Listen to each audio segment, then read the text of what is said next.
Hello everyone, welcome back to my channel Pathshala. बच्चों, आज की इस वीडियो में हम पढ़ेंगे गुलमोहर इंग्लिश रीडर से चैप्टर नंबर 6 और चैप्टर का नाम है Tinay and the far away mountain. Tinay और दूर के पहाड़। This chapter is written by Shikha Tripathi. ये जो चैप्टर है बेटा, ये है टीने मीना नाम की एक लड़की के बारे में जो कि माउंट एवरेस्ट की चोटी पर चढ़ाई करती है।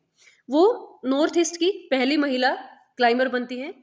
बट उनके लिए जो जर्नी है माउंट एवरेस्ट पे चढ़ने की वो इजी नहीं रहती है। उनकी जर्नी क्या रही है लाइफ में माउंट एवरेस्ट पे चढ़ने की, ये जानेंगे हम इस चैप्टर को पढ़ के। अभी शुरू करते हैं इस चैप्टर को पढ़ना। In Italy, in the Misami hills of Arunachal Pradesh, young Tinemina heard a wondrous call from the mountains in the distance. Arunachal Pradesh की मिसमी पहाड़ियों में इचाली में छोटी टीनेमिना दूर से पहाड़ों से आने वाली अद्भुत आवाज को सुनती थी। वंडरस क्या होता है? अद्भुत। She has drawn to it a sound only she could hear. Drawn to it का मीनिंग होता है बेटा आकर्षित होना।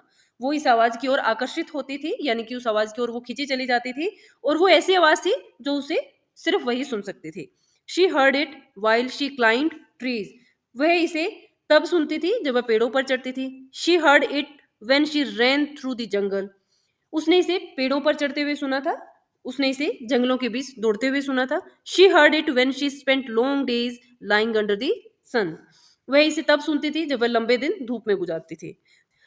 Wushu, the sound went wushu. और आवाज क्या थी? जो आवाज टीने मीने दूर से पहाड़ों से सुनती थी वो आवाज थी वुशु। ठीक है।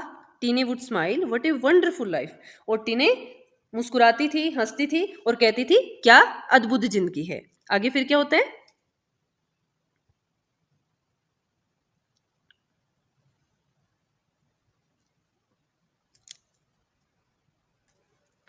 But one day her family moved out of Italy to the closest big town, Roing. परंतु एक दिन उसका परिवार इटाली को छोड़कर सबसे बड़ा जो पास का शहर था रोइंग, वो वहां पे जाके मूव करके वहां पे जाकर वो बस गए थे। Teenage world turned upside down. और इसकी वजह से टीने का जो जीवन था वो पूरी तरह से बदल गया था। There was a school in rowing but the wushu has been but the wushu had been louder in Italy. Rowing में एक स्कूल था, परंतु जो वुशु की जो आवाज थी वो इटाली में लाउडर थी, यानी कि वो इटाली में उस आवाज को ज्यादा क्लियरली सुन पाती थी। Teene wanted to return to her mountains again. और टीने अपने पहाड़ों में फिर से लौट जाना चाहती थी। फिर आगे क्या हुआ? So she trudged to school every day for 10 years, looking sadly at the mountains in the horizon. इसलिए वो स्कूल धीरे धीरे भारी मन से हर रोज 10 सालों तक जाती रही और दूर क्षितिज में पहाड़ों को निराशा से निहारती रही या फिर देखती रही। When she finally finished her schooling, Tina applied to be a porter for army expeditions in the mountains. Finally जब उसने अपनी स्कूल की पढ़ाई पूरी कर ली तो टीने ने पहाड़ों में आर्मी एक्सपेडिशंस के लिए पोर्टर बनने के लिए अप्लाई कर दिया। एक्सपेडिशंस क्या होता है बेटा? एक्सपेडिशंस होता है कुछ ऐसी जर्नी या ऐसी यात्रा जिसका कोई पर्पज हो, एक मुहिम लेके चलना। तो आर्मी के जो एक्सपेडिशंस थे, आर्मी का जो अभियान था, उसमें उसने पोर्टर बनने के लिए अप्लाई किया। पोर्टर क्या होता है? पोर्टर होता है कुली, जो सामान को एक जगह से दूसरी जगह पर पहुंचाता है, जनरली भारी सामान को। She would have to carry heavy loads and march over long distances. उसे भारी सामान लेके जाना था और उसे लंबी दूरी तय करनी थी। But women were not allowed to be porters in those days. परंतु उस समय में औरतों को पोर्टर बनना अलाउड नहीं था। टीने did not let that stop हर। टीने ने ये वजह अपने आप को रोकने की नहीं बनाई, या फिर टीने ने इस बात के कारण खुद को नहीं रोका। She dressed as a boy and started to work carrying nearly 25 kilos of luggage every day. उसने अपने आप को लड़कों की तरह ड्रेसअप किया, यानी कि उसने लड़कों के कपड़े पहने और उसने अपना काम शुरू कर दिया। और वह लगभग 25 किलो सामान या 25 किलो वजन हर रोज उठाती थी। A whole week pass before anyone realise that she was a girl disguised as a boy. Disguised क्या होता है? हुलिया बदल लेना या वेश बनाना, किसी का भेष धारण कर लेना। कि एक हफ्ता बीत गया और इससे पहले कि लोग पता लगाते कि वह एक लड़की है जिसने एक लड़के का वेश धारण किया, यानी कि एक हफ्ते तक किसी को पता ही नहीं चला कि वो एक लड़की है न कि एक लड़का। The officers scolded Tine for breaking the rules, but they knew that Tine knew the route better than anyone else. Officers ने टीने को डांटा क्योंकि उसने रूल तोड़ दिया था, परंतु वो जानते थे टीने किसी भी और पोर्टर से ज्यादा अच्छे से रूट को जानती है, यानी कि रास्ते को जानती है। पहाड़ों वाले रास्ते को टीने बाकी पोर्टर से ज्यादा अच्छे से जानती थी और ऑफिसर्स इस बात को जानते थे। So they allowed her to continue working. इसलिए उन्होंने उसे काम करने के लिए अलाउ कर दिया, परमिशन दे दी। Due to this act of hers, women were later allowed to become porters। और इसके इसी काम के कारण बाद में महिलाओं को भी पोर्टर बनने की परमिशन मिल गई, यानी कि उन्हें इस बात की इजाजत मिल गई थी, अब वो भी फौज में कुली का काम कर सकती थी।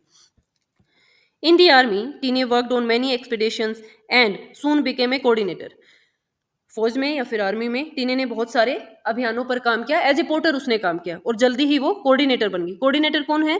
कोऑर्डिनेटर का मीनिंग होता है someone who plans trips to mountains, एक ऐसा व्यक्ति जो माउंटेन्स की या पहाड़ों की ट्रिप को प्लान करता है। तो टीने क्योंकि पहाड़ों के रास्ते को बहुत अच्छे से जानती थी, उसने एज ए पोर्टर भी काम कर लिया था, तो अब वो जल्दी ही क्या बन गई थी? कोऑर्डिनेटर बन गई थी। इट वॉज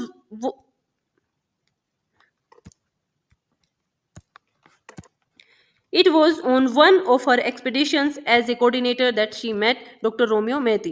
और वह एक ऐसी ही एक यात्रा पर थी जिसमें वो एज ए कोऑर्डिनेटर काम कर रहे थे, और वो किससे मिली? डॉक्टर रोमियो मेहती से। At the time doctor Mehti was working to promote adventure sports in Arunachal Pradesh and spotted teenage talent. उस समय पर डॉक्टर मेहती अरुणाचल प्रदेश में एडवेंचर स्पोर्ट्स को प्रमोट करने का कार्य कर रहे थे और उन्होंने टीने के टैलेंट को पहचाना। You are a gifted climber, he told her. You have the strength and the determination, now all you need is technique. Doctor Mehti ने टीने के टैलेंट को पहचाना और उसे क्या बताया? उसे बताया कि तुम एक गिफ्टेड क्लाइंबर हो। गिफ्टेड क्लाइंबर क्या होता है? जो नेचुरली अच्छा चढ़ाई करने वाला इंसान है, पहाड़ों में जो चढ़ाई कर सकता है। पहाड़ों में चलना ईजी नहीं होता क्योंकि वो स्लोपी होते हैं, उनकी हाइट बहुत ऊंची होती है। जो टीने हैं वो पहाड़ों में क्लाइंब करती है, एज ए पोर्टर काम करती है, वो पहाड़ों वाले गांव से है, तो वो नेचुरली एक अच्छी क्लाइंबर है और डॉक्टर मेहती उनके इस टैलेंट को पहचानते हैं और उनको वो बताते हैं। और वो साथ ही साथ कहते हैं कि तुम्हारे पास स्ट्रेंथ और डिटर्मिनेशन है, कि तुम्हारे पास ताकत भी है और दृढ़ निश्चय भी है। Now all you need is technique, अब तुम्हें सिर्फ और सिर्फ टेक्निक की जरूरत है। टेक्निक किस लिए है ये हम आगे जानेंगे। Doctor Mehti became Tinay's mentor and she began her training as a mountain climber. Doctor Mehti Tinay के मेंटोर बन गए। मेंटोर यानी कि उसे वो कोचिंग देते थे या फिर उसके ट्रेनर बन गए, और उसने माउंटेन क्लाइंबर होते हैं जो पहाड़ों में चढ़ाई करते हैं या उन्हें पर्वतारोही भी कहते हैं, और उसने माउंटेन क्लाइंबर की ट्रेनिंग शुरू कर दी। दूर के पहाड़ उसे अभी भी बुला रहे थे, but Teene did not know the name of the distant mountains till she watched the race of Everest, a film about the first climb of Mount Everest. परंतु टीने के दूर के पहाड़ों का नाम तब तक नहीं पता था जब तक उसने द रेस ऑफ एवरेस्ट नाम की जो फिल्म नहीं देखी थी। और वो फिल्म किस पर थी? एवरेस्ट की चढ़ाई के बारे में वो फिल्म थी। जब उसने वो फिल्म देखी तो तब उसे दूर के पहाड़ों का नाम पता चला था। उससे पहले उन दूर वाले पहाड़ों का नाम उसे पता नहीं था, बट उसे लगता था कि जैसे वो दूर जो पहाड़ उसे दिख रहे हैं वो उसे बुला रहे हैं और उनसे वो वुशु नाम की आवाज सुनते थे। Wushu became a roar now and climbing Mount Everest became her dream. Wushu जो आवाज उसे सुनती थी दूर के पहाड़ों से, जो आवाज उसे बहुत ज्यादा वंडरस लगती थी, उसे लगती थी कि उसे वो आवाज बुला रही है, अब वो आवाज उसके लिए एक रोर बन गई थी, एक दहाड़ बन गई थी, और माउंट एवरेस्ट पर चढ़ना उसका एक सपना बन गया था। आफ्टर मंथ्स ऑफ प्रिपरेशंस टीने finally reach the Everest base camp in Nepal. और महीनों की तैयारी के बाद टीने फाइनली नेपाल में एवरेस्ट बेस कैंप में पहुंची। Tini trained there for a few days to get used to the harsh weather and then began her climb. टीने को वहां पर कुछ दिनों के लिए कठोर वातावरण को सहन करने का प्रशिक्षण दिया गया या फिर उसे ट्रेन किया गया। देन बिगेन हर क्लाइंब, और उसके बाद उसने अपनी चढ़ाई शुरू की। द क्लाइंब वॉज डिफिकल्ट, चढ़ाई मुश्किल थी। It was divided into 4 sections so that the climbers could take rest at different camping points while climbing to the top of the mountain. चढ़ाई को 4 भागों में बांटा गया था ताकि क्लाइंबर्स चोटी पर चढ़ाई करते समय अलग अलग कैंपिंग पॉइंट्स पर रेस्ट कर सकें, आराम कर सकें। But by the time Teene and her companion Chering Sherpa reached the second camp the weather had grown worse. परंतु जिस समय टीने और उसका साथी चेरिंग शेरपा दूसरे कैंप में पहुंचे तो उस समय पर मौसम बहुत ज्यादा बिगड़ गया था। Do you want to go ahead? Chering asked. Chering ने पूछा, क्या तुम आगे जाना चाहती हो? I don't think I will get another chance to do this, Teene replied. Teene ने रिप्लाई किया कि मुझे नहीं लगता कि इसके अलावा मुझे ये करने का दूसरा मौका मिलेगा। She could here the musical wushu growing louder and louder. और वो संगीत में जो आवाज़ थी वुशु, उसको वो और ज़्यादा क्लियरली सुन पा रही थी कि उसके लिए वो लाउडर होती जा रही थी। कि जैसे किसी भी साउंड के बहुत हम क्लोज़ जाते हैं, दूर से हमें कम सुनेगी, जब उसके पास जाते हैं तो वो और ऊँची आवाज़ में सुनाई देगी। तो इसी तरह से जो वुशु की जो उसको म्यूज़िकल साउंड थी, वो इतनी ही लाउडर और लाउडर सुनाई दे रही थी। Teene and Chering somehow managed to reach their final camp, और किसी तरह से टीने और चीयरिंग फाइनल कैंप में पहुंच पाए। Just as they were about to take rest, the stormy wind blew their tent and supplies away. और जैसे ही वो आराम करने वाले थे, तो तूफानी हवा ने उनका जो टेंट था और उनकी जो सप्लाईज थी, सप्लाईज यानी कि उनका जो जरूरत का सामान था, उसको उखाड़ फेंका। They had to spend the night in one borrowed tent, और उन्हें रात एक बोरोड टेंट में गुजारनी पड़ी, क्योंकि उनका जो टेंट था, उनकी जो सप्लाईज थी, वो तूफान में उखड़ चुके थे, वो उड़ चुके थे। And when they set off for the final climb the next day, all Tinay and cheering head was a packet of noodles. और जब वो अगले दिन अपनी फाइनल चढ़ाई के लिए निकल रहे थे, या फिर उस यात्रा के लिए निकल रहे थे फाइनल चढ़ाई के लिए, उनके पास केवल एक पैकेट नूडल्स का था। Let's share half of it, Chering suggested. और चेयरिंग ने सजेस्ट करते हुए क्या कहा, चलो इसे आधा शेयर करते हैं या फिर आधा यूज करते हैं। Teene nodded her head smiling formally, if you make it alive we will eat the other half. और टीने ने सिर हिलाकर हामी भरते हुए विश्वास से मुस्कुराते हुए क्या कहा, यदि हम चढ़ाई करने में सफल रहे और जिंदा वापस लौटे तो हम आधे बचे हुए नूडल्स बाद में खाएंगे। ठीक है, नोडेड का मीनिंग होता है सर हिलाते हुए, जब आप सर हिला के हाँ भरते हो किसी चीज के लिए। The higher they climbed, the stronger the wind grew. जितना ऊंचाई पर वे चढ़ते थे, हवा उतनी ही तेज और बहती जाती थी। For every 2 steps they took, it sent them back a step. और हर 2 कदम वो आगे बढ़ रहे थे और एक कदम वो पीछे आ जाते थे, क्योंकि हवा बहुत तेज चल रही थी। The wind shrieked and hollowed around them. और हवा उनके चारों ओर चीख रही थी, गरज रही थी। जब पहाड़ों में बहुत ऊंचाई पर जब चढ़ जाते हैं तो हवा बहुत तेज चलती है, ठंडी होती है, बर्फीली होती है। और जब हवा बहुत तेज चलती है तो एक साउंड करती है, आवाज करती है। तो उन्हें हवा कैसी लग रही थी, हवा जैसे चीख रही हो, उनके चारों ओर गरज रही हो। बट टीने could only here the magical tune of wushu. परंतु जो टीने थी वो सिर्फ वुशु की जादुई आवाज को सुन पा रही थी। उसने जो आसपास के जो चैलेंजेस थे उन पे ध्यान ही नहीं दिया। उसका जो ड्रीम था, उसकी जो साउंड थी जो उसको अट्रैक्ट करती थी, वो सिर्फ उसी को सुन पा रही थी। यानी कि वो बहुत ज्यादा फोकस थी उस टाइम पे। So they pushed ahead fearlessly and continued to climb on the top. इसलिए वो निडरता के साथ आगे बढ़ते हुए चोटी की चढ़ाई को जारी रखते हैं। फिर आगे क्या होता है, finally at 10:45 AM on 9th May 2011 teenage efforts were rewarded. और फाइनली यानी कि अंततः 9 मई 2011 में सुबह 10:45 पर टीने की जो कोशिश थी, जो उसकी मेहनत थी, उसका उसको फल मिला।